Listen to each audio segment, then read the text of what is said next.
A beautiful good morning to each and everyone. हम हाजिर हैं एक और नए वीडियो के साथ।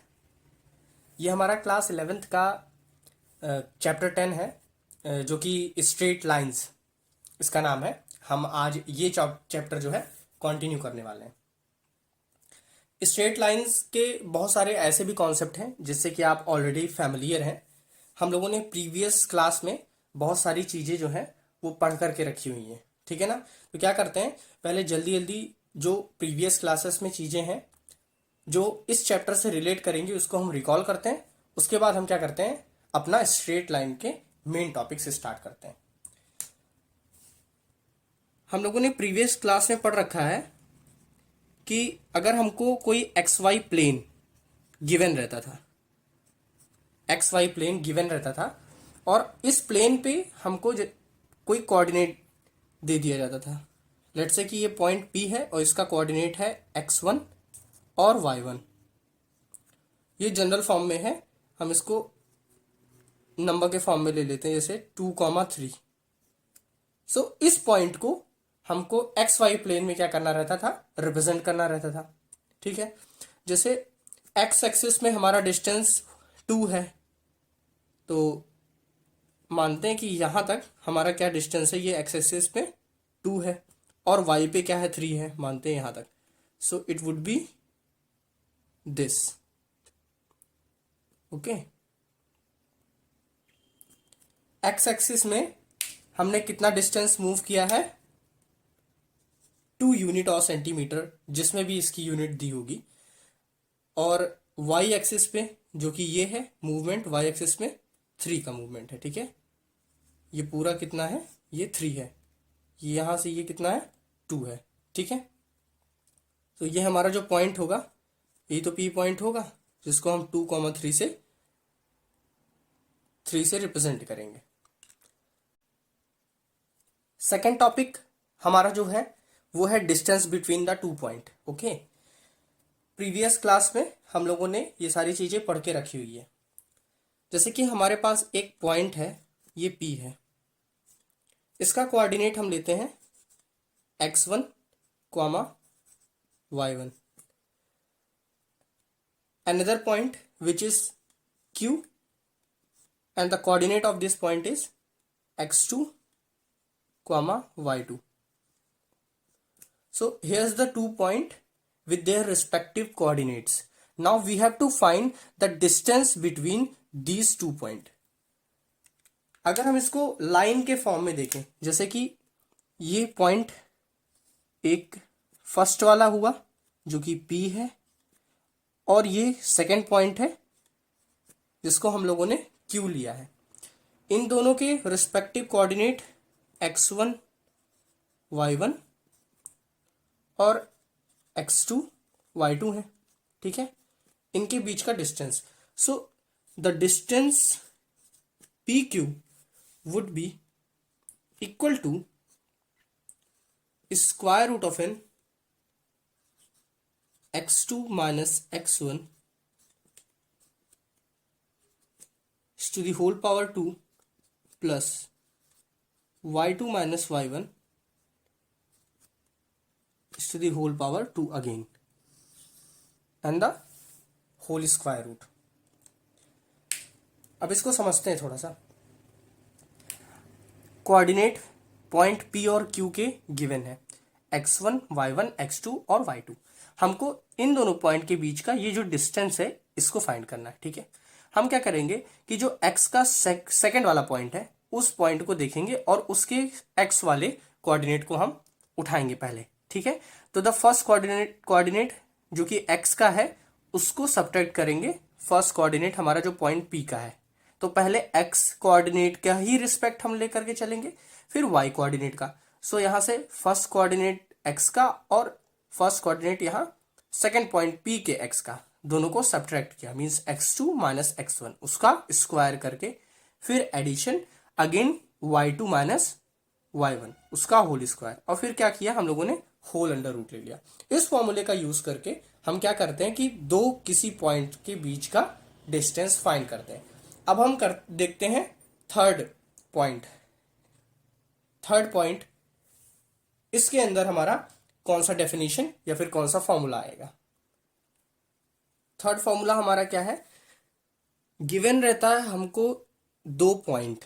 ओके, इस पॉइंट को हम लेट करते हैं x1 y1 और पॉइंट बी को लेट, उसका कोऑर्डिनेट क्या है x2 y2।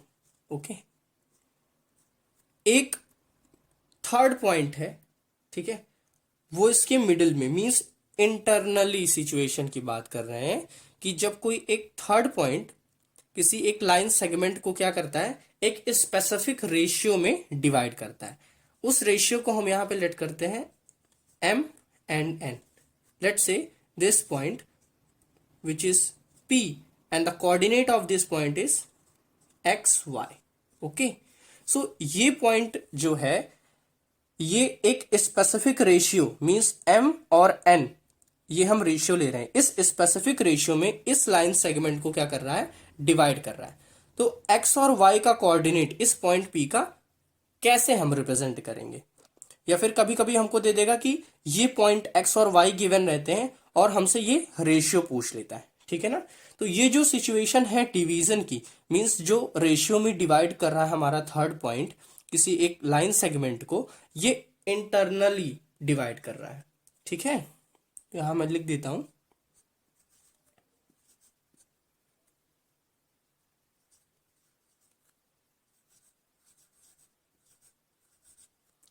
ये किस कैसे इंटरनली डिवाइड कर रहा है, मींस कि पॉइंट जो है वो ए और बी के मिड में या फिर कहीं पे लाई करेगा, ठीक है, इन दोनों के बीच में ही रहेगा जहां पर भी रहे, मींस ए और बी के बाहर कहीं पे ये पॉइंट लाई नहीं करेगा, जो इसको और एक स्पेसिफिक रेशियो में डिवाइड कर रहा है। सो इसके एक्स कोऑर्डिनेट को जब हम रिप्रेजेंट करेंगे तो आएगा mx2 plus nx1 divided by m plus n। और y कोऑर्डिनेट को किस तरीके से रिप्रेजेंट करेंगे, इस पॉइंट P के my2 plus ny1 divided by m plus n, ठीक है। अब इसको थोड़ा सा समझने की कोशिश करते हैं। यहां पे नॉर्मली हमको फॉर्मूला किस तरीके से मेमोराइज करके रखना है, ठीक है, वो समझते हैं। ये पॉइंट बी का हम कोऑर्डिनेट देखते हैं x2 और y2 है, ठीक है। ए का कोऑर्डिनेट है x1 और y1। अब इस x कोऑर्डिनेट जो कि क्या है, p का है, इसको हम रिप्रेजेंट कर रहे हैं। सो हमको क्या करना है, नॉर्मली क्रॉस मल्टीप्लीकेशन करना है, m का मल्टीप्लीकेशन x2 के साथ और n का मल्टीप्लीकेशन x1 के साथ। जब हम x को रिप्रेजेंट करेंगे, ठीक है, x कोऑर्डिनेट को, सो हम पॉइंट ए बी के x कोऑर्डिनेट को ही रिस्पेक्टिव लेकर के चलेंगे, ठीक है। जब हम y कोऑर्डिनेट को रिप्रेजेंट करेंगे तो इस पॉइंट b और a के y कोऑर्डिनेट को हमको लेकर के चलना है। तो यहां से क्या होगा कि m का क्रॉस मल्टीप्लीकेशन x2 के साथ और n का क्रॉस मल्टीप्लीकेशन x1 के साथ। So the multiplication of an m with the x2 and the multiplication of an n with x1, so it is mx2 plus nx1। फिर divide करेंगे, इन दोनों ratio को ऐड कर देंगे यहाँ पे, ठीक है। अब यहाँ पे y वाला कोऑर्डिनेट देखते हैं, y है, फिर क्रॉस मल्टीप्लाई ही करना है हमको, ठीक है ना। तो m का क्रॉस मल्टीप्लीकेशन किसके साथ, y वाले कोऑर्डिनेट के साथ, n का क्रॉस मल्टीप्लीकेशन इसके y वाले कोऑर्डिनेट के साथ, ठीक। तो यहाँ से my2 plus ny1 divided by m plus n। ये कौन सा केस था, इंटरनली का केस था। यहीं पे हम देखते हैं एक्सटर्नली उसका कौन सा सिचुएशन फॉर्म होगा, से कि ये पॉइंट है ए और बी, ठीक है। अब ये पॉइंट क्या है, कहीं यहां पे लाई करेगा पॉइंट पी, ओके। सो ये वाला पॉइंट ए बी को एक्सटर्नली डिवाइड करेगा,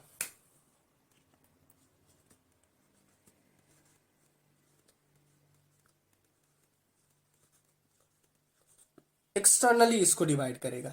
इसका कोऑर्डिनेट हम लेते हैं x1 y1, बी वाले का कोऑर्डिनेट x2 y2 और पॉइंट P का कोऑर्डिनेट वही लेट करेंगे x एंड y, ठीक है। अब इसका रेशियो किस तरीके से लेंगे, पहले ये होल रेशियो हो जाएगा, ठीक है, यहां से यहां तक है। जैसे मैंने अभी देखा, इसको फर्स्ट वाले रेशियो को m लिया और सेकंड वाले रेशियो को n, पॉइंट मिड पे था। अब ये पॉइंट जो है कहीं एक्सटर्नली लाई कर रहा है, ठीक है ना, कि इन दोनों के बीच में नहीं, इन दोनों से पॉइंट के बाहर कहीं पे। सो ये वाला जो रेशियो होगा इसको हम लेंगे m, और इसका रेशियो मीन्स b और p के बीच का जो रेशियो रहेगा, ठीक है, तो जो हमको सेकंड रेशियो लेना रहेगा वो हम लेंगे n, means m ratio n में, ठीक है, m रेशियो n में डिवाइड करेगा। यहां पे सिचुएशन क्या आनी है कि जो x वाले कोऑर्डिनेट रहेंगे, सिमिलर वही हमको फर्स्ट वाले के तरीके से करना है, mx2, बस क्या कर देना है, साइन हमको चेंज कर देना है, minus nx1 divided with m minus n।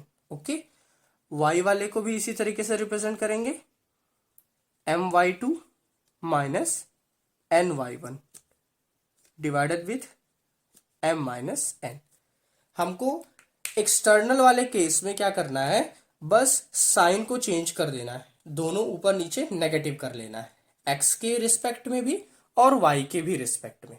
हमको बस क्या करना है, साइन को नेगेटिव ले लेना है। और अगर इंटरनली की बात करता है तो उस साइन को हमको कैसे लेना है, पॉजिटिव लेना है टर्म्स के बीच में। सो ये हमारा जो रेशियोज का डिवीजन था, जिसको हम सेक्शन फॉर्मूले के नाम से भी जानते हैं, ये हमारा यहाँ पे क्लियर हो गया। अब हम दूसरा फॉर्मूला देखते हैं। So here is the concept of mid point. Suppose we have a 2 point which is m and a, okay, so the point m, we take the coordinate x1 comma y1, and the another coordinate is x2 comma y2. This is a coordinate of an point a, and here is the line. We have to find the midpoint of this line segment, means कि mid point की जो यहां पे लाई करे, ये वाले point को हम जे लेट करते हैं। ओके, इस वाले पॉइंट को हम क्या करते हैं, जे लेट करते हैं। इसका कोऑर्डिनेट हम लेते हैं एक्स एंड वाई। अब अगर ये पॉइंट इस लाइन सेगमेंट को दो इक्वल रेशियो में डिवाइड करेगा, जैसे अभी तो मेरा हम लोग का केस क्या था कि जो m था वो n के इक्वल नहीं था, ठीक है, जब हम रेशियो फाइंड कर रहे थे तो वहां पे m n के रेशियो जो थे वो सेम नहीं थे, डिफरेंट थे, डिफरेंट रेशियोज में। तो वहां हमने इंटरनली और एक्सटर्नली का केस देखा। ये सिचुएशन होगा when m would be equal to n, means ये पॉइंट एग्जैक्ट मिड पे लाई करेगा इस लाइन सेगमेंट ma का, ठीक है। तो यहां पे हम किस तरीके से रिप्रेजेंट करेंगे, so the coordinate of an x would be equal to x1 plus x2 and we will divide it with 2. Again the coordinate of an y would be y1 plus y2 divided by 2. So this would be the midpoint coordinate. Simply हमको यहां से क्या करना रहेगा, ठीक है। सो जो point J है जो कि मिड में लाई कर रहा है इस लाइन सेगमेंट MA के, ठीक है, तो जो मिड पे लाई कर रहा है तो उसके कोऑर्डिनेट को रिप्रेजेंट करेंगे हम x और y के कोऑर्डिनेट को। सो x के कोऑर्डिनेट को जब रिप्रेजेंट करेंगे इस पॉइंट J के, सो सिंपली x वाले कोऑर्डिनेट को ऐड करेंगे, m और a जो पॉइंट है और 2 से डिवाइड, y वाले कोऑर्डिनेट को ऐड करेंगे और 2 से डिवाइड करेंगे। So here is the situation when we have to find the mid point. अब हम आगे बढ़ते हैं। हमारे पास नेक्स्ट जो फॉर्मूला आता है वो है area of an triangle whose vertex are given, ठीक है। तो अब हम ट्रायंगल जल्दी से ड्रॉ करते हैं और उसको समझते हैं हम किस तरीके से एरिया फाइंड करेंगे। Here we have a triangle A B and C, okay. इन तीनों वर्टेक्स के कोऑर्डिनेट हमारे पास गिवन है। So the coordinate first would be x1 y1, coordinate second would be x2 y2, and the coordinate third is x3 y3. Okay, so 3 coordinates जो है triangle के हमको गिवन है। हमको फाइंड करना है एरिया,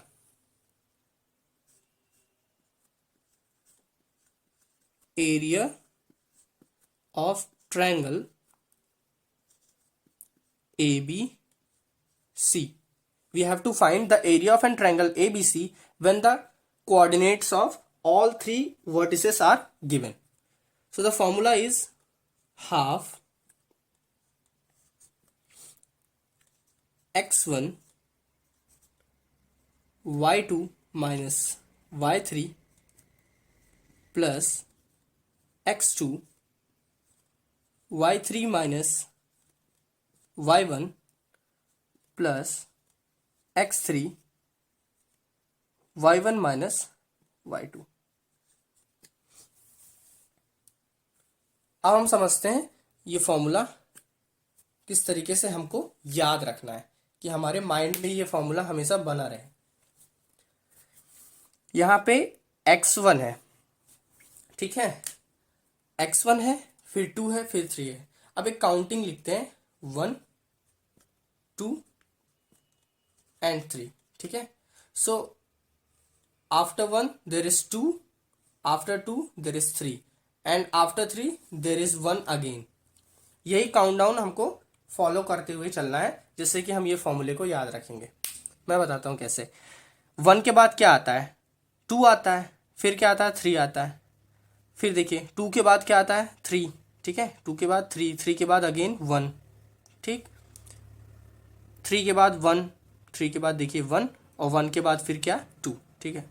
सो x वाले कोऑर्डिनेट को हम क्या करेंगे, नॉर्मली लिखेंगे x1, पहले x वाले कोऑर्डिनेट को x1 लिखेंगे। 1 के बाद क्या आता है, 2, 2 के बाद 3। सो y वाले कोऑर्डिनेट को हम क्या करेंगे, 2 वाला आया तो y2 और 3 वाला आया तो y3। सो 2 और 3 को क्या करेंगे, सब्ट्रैक्ट करेंगे, means y2 minus y3। Again x2 हम x1 के बाद क्या लिखेंगे, x2।